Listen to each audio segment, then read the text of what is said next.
اور اس YouTube channel کو subscribe ضرور کریں۔ اب نوٹ کر لیجئے، یہ کتابیں اگر آپ پڑھنا چاہیں تو کتاب الملاحم میں پڑھیے۔ بدترین عذاب عربوں پر آیا کھڑا ہے، سروں پر تنا ہوا ہے، بدترین ایسی جنگ ہونی ہے الملحمۃ العظمیٰ، جس کو کہ میں بھی آپ کو گواہی پیش کر دوں گا، جسے کہا گیا ہے دی لاسٹ کروسیڈ۔ بش نے بھی کروسیڈ کا لفظ بول دیا تھا، پھر واپس لیا اس نے۔ نکل جاتی ہے جس کے منہ سے سچی بات مستی میں، فقیہ مصلحت بین سے اور ہندے بادہ خار اچھا، کروسیڈ کہہ کر پھر واپس لیا۔ یہ کروسیڈ، اس کے اوپر جس قدر نقصان ہونا ہے عربوں کا، گریٹر اسرائیل بنے گا، یہ عراق، شام، اردن، سعودی عرب کا کچھ شمالی علاقہ، ترکی کا جنوبی علاقہ، مصر کا صحرائے سینا، اور اس کے ساتھ ہی جو بہترین اس کا زرخیز ترین علاقہ ڈیلٹا آف نائل، یہ سب یہودیوں کے قبضے میں جائیں گے۔ اس کو حدیث میں کہا گیا الملحمۃ العظمیٰ۔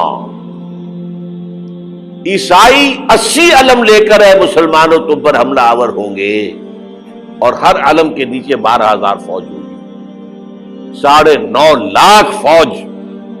یہ نیٹو کی تیاری کس کے لیے ہو رہی ہے؟ جب USSR کا خاتمہ ہوا تو پوچھا گیا تھا نیٹو چیف سے، اب کس لیے؟ تمہارا وہ دشمن تو ختم ہو گیا، اب ہمیں اسلامک فنڈامنٹلزم سے نمٹنا ہے۔ وہ جانتے ہیں خطرہ یہی ہے، اب اسلام ابھر سکتا ہے، مسلمانوں کے سینوں کے اندر وہ آگ ہے،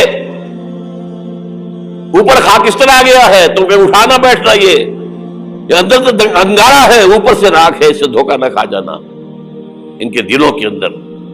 اور بش نے کہا تھا مسلمان چاہتے ہیں کہ ہسپانیہ سے لے کر انڈونیشیا تک نظام خلافت قائم کریں، اور میں حیران ہوا تھا کہ اس کمبخت کو ہسپانیہ کا خیال کیسے آ گیا؟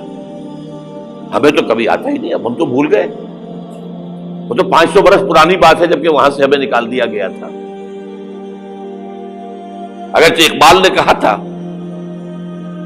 ہے ارض فلسطین پہ یہودی کا اگر حق، ہسپانیہ پر حق نہیں کیوں اہل عرب کا؟ ہسپانیہ میں تو 800 سال حکومت کی مسلمانوں نے، اور ابھی 500 برس سے گزرے ہیں نا۔ یہودی تو ارض مقدس سے 2000 سال نکالے گئے، انہیں لا کے آباد کیا گیا، عربوں کے سینے میں خنجر پھونک دیا گیا۔ وہ چھوٹا سا ملک جو چاہتا کرتا، کوئی پوچھنے والا نہیں۔ امریکہ جیسے اپنے بیٹے کی حفاظت کرے ویسے کرتا ہے اس کی۔ اور حضور نے فرمایا ہے وہ جنگ جب ہوگی تو ایک باپ کے اگر 100 بیٹے ہوں گے تو 99 ختم ہو جائیں گے، ایک بچے گا۔ یہ حدیث ہے، حدیث ہے صحیح۔ اور آپ نے فرمایا ویل للعرب من شر قد اقترب، عربوں کے لیے ہلاکت ہے، عربوں کے لیے بربادی ہے اس شر سے جو قریب آ چکی ہے۔ اور آج جس طرح انہوں نے ان کی تہذیب کو اختیار کر لیا ہے، دبئی جا کر دیکھیے، بدترین مغربی معاشرہ جو ہے وہ دبئی کے اندر ہم نے قائم کر کے دکھا دیا۔ اب سعودی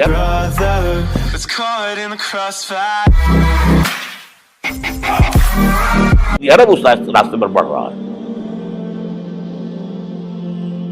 اور اس کے بعد نمبر 2 پر جو ہے ہم پاکستانی ہیں۔ لیکن میں اس کے وہ پہلی بات جو کہہ رہا ہوں وہ تو یقینی ہے، اس میں تو احادیث صحیحہ موجود ہے۔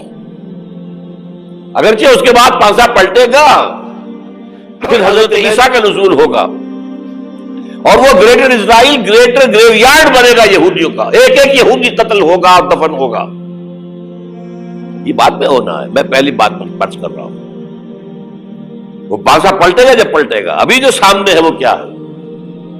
جس ملحمۃ العظمیٰ کہا حضور نے، جسے آرمگیڈون کہتے ہیں عیسائی۔ آرمگیڈون کی اگر کہیں جا کر آپ دیکھیں گے، آپ ڈکشنری میں مانی تو کیا لکھا ہے؟ A very big war which will be fought between the forces of evil and good before the end of this world. اس دنیا کے خاتمے سے پہلے خیر اور شر کی قوتوں کے درمیان بہت بڑی جنگ ہوگی، ارمجدون اسے کہتے ہیں عربی میں، اور ارمگڈون اسے کہتے ہیں انگریزی کے اندر، اور یہ بائبل کی آخری کتاب کے اندر ہے، جو اس میں کہ مکاشفات یوحنا، ریولیشنز آف سینٹ جان. یہ تو میں کہہ رہا ہوں یقین کے ساتھ، اور زیادہ دور نہیں ہے، آیا چاہتا ہے.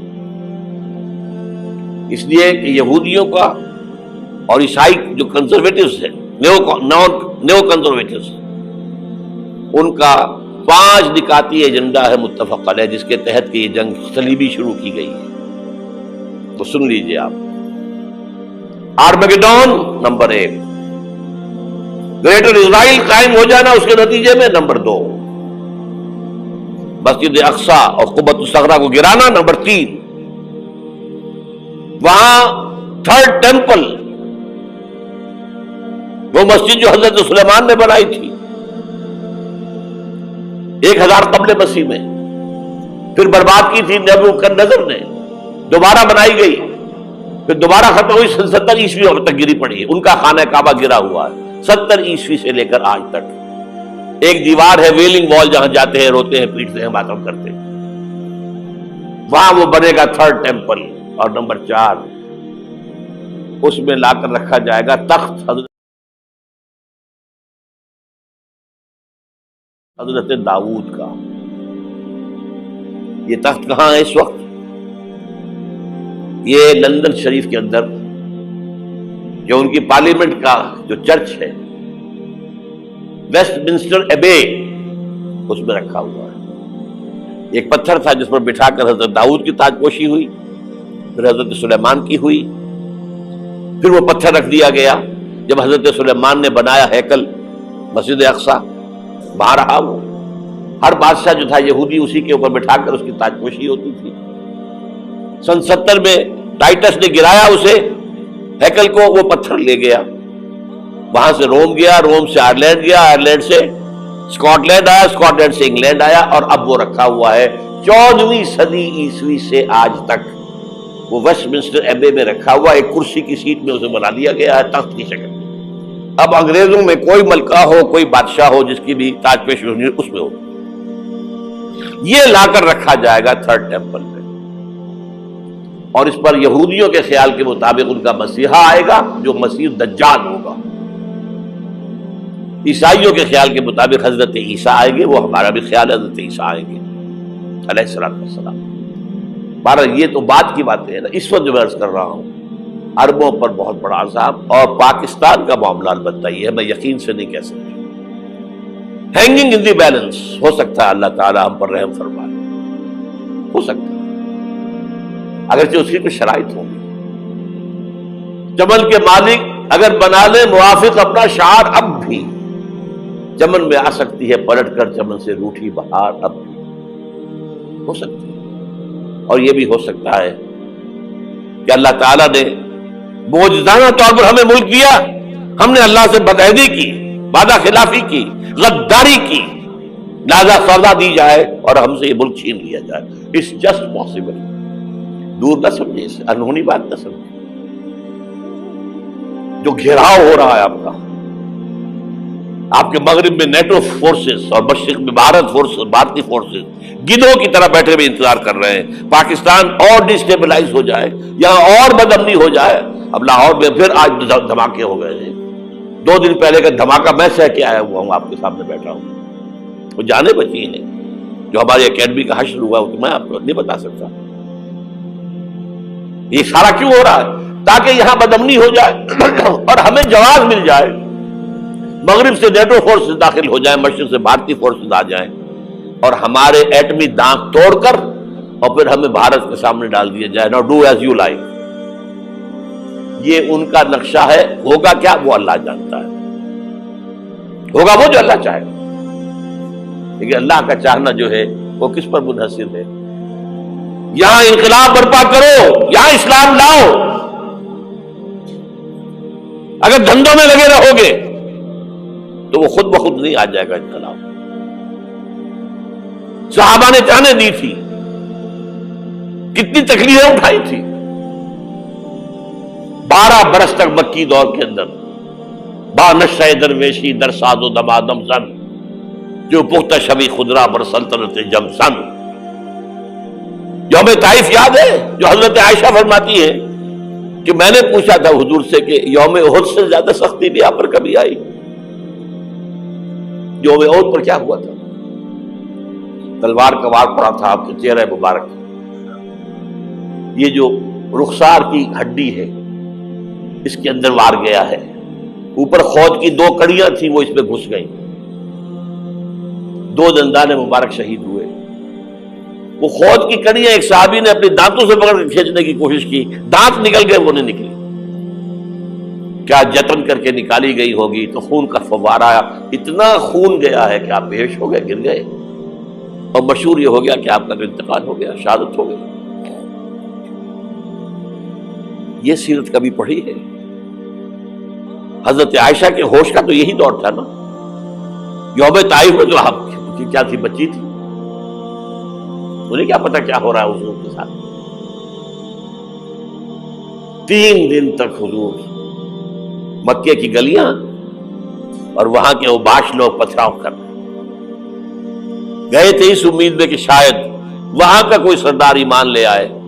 تو یہاں تو ابو طالب بھی فوت ہو گئے, یہی دنیا بھی سہارا تھا, خاندانی سہارا تھا ابو طالب کے ذریعے. اور گھر میں ایک دلجوئی کرنے والی رفیقہ حیات تھی, وہ بھی, ان کا بھی انتقال ہو گیا. آپ نے کہا یہ عام الحزن ہے, اب تو سب کو طے ہو گیا قریش کو کہ آپ جیسے قتل کر دو. اسی لیے آپ گئے طائف, شاید وہاں کا کوئی بڑا سردار مانے ایمان لے آئے مجھ پر, تو میں اپنا مرکز ادھر شفٹ کر دوں. تینوں سے ملے ہیں, تینوں نے وہ جواب دیے ہیں, نکل جاؤ یہاں سے, میں تمہارے ساتھ بات بھی کرنے میں تیار نہیں. اچھا, تمہارے سوا کوئی نہیں ملا تھا اللہ کو نبی بنا کر بھیجنے کے لیے؟ دیکھو جاؤ, میں بات نہیں کرنا چاہتا, ہو سکتا ہے میں بے عزتی کر بیٹھوں, واقعی تم اللہ کے نبی ہو تو میں مارا جاؤں گا, جاؤ جاؤ جاؤ. یہ سلوک محبت کے ساتھ ملا ہے. اور پھر چھوکروں کو, اسٹریٹ ارچنز جنہیں آپ کہتے ہیں, اشارہ کیا تھا, خبر لو ان کی, پتھراؤ ہو رہا ہے. ساتھ کوئی ہے ہی نہیں, ایک آدمی صرف, زید ابن حارثہ. اب سامنے سے پتھر آ رہے ہیں تو حضرت زید آگے آ جاتے ہیں, ڈھال بنتے ہیں. مجھے لگے پتھر حضور کو رہے, آپ پیچھے سے آ رہے ہیں. چاروں طرف سے تو ڈھال نہیں بن سکتا ایک شخص, جسم لہو لہان, خون جا کر جوتیوں میں جم گیا ہے, جوتی اتر نہیں دی. پھر وہاں سے واپسی پر جو دعا مانگی ہے, اللہم الیک اشکو ضعف قوتی وقلت حیلتی وہوانی علی الناس. اللہ تیری جناب میں فریاد لے کر آیا ہوں اپنی قوت کی کمی کا, اپنے وسائل کی کمی کا, اور جو ذلت و خواری ہو رہی ہے لوگوں کے سامنے.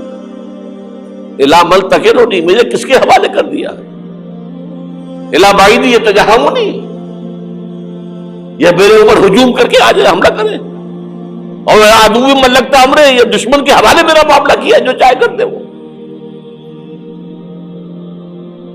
لیکن پھر عبدیت غالب آتی ہے.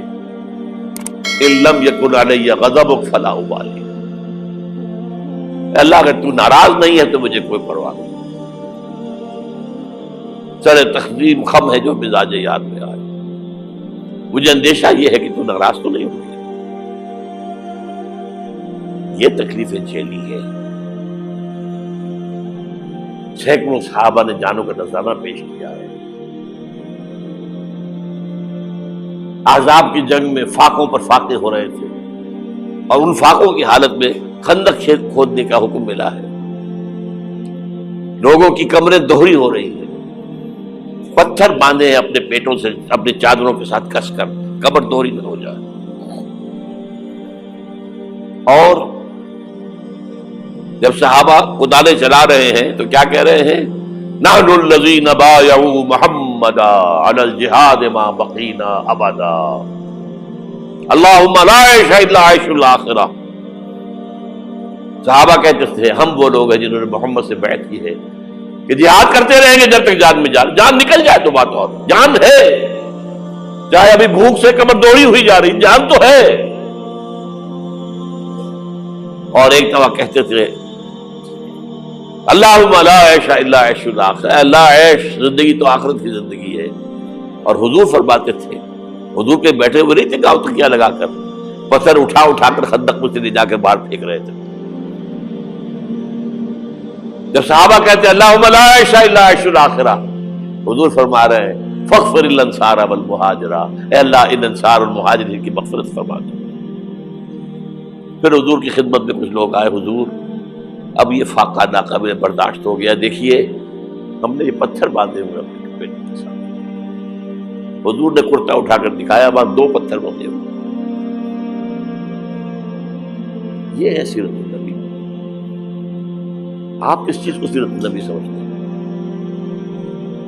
بہرحال اس موضوع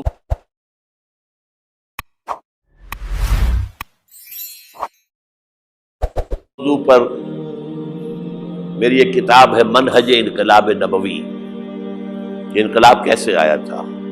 اگر دل میں ذرا بھی آرزو پیدا ہو گئی ہو کہ اللہ قبول کر لے مجھے قبول کر لے اس کام کے لیے، تو وہ کتاب آپ کے لیے مسٹ ہوگی، اس کا پڑھنا.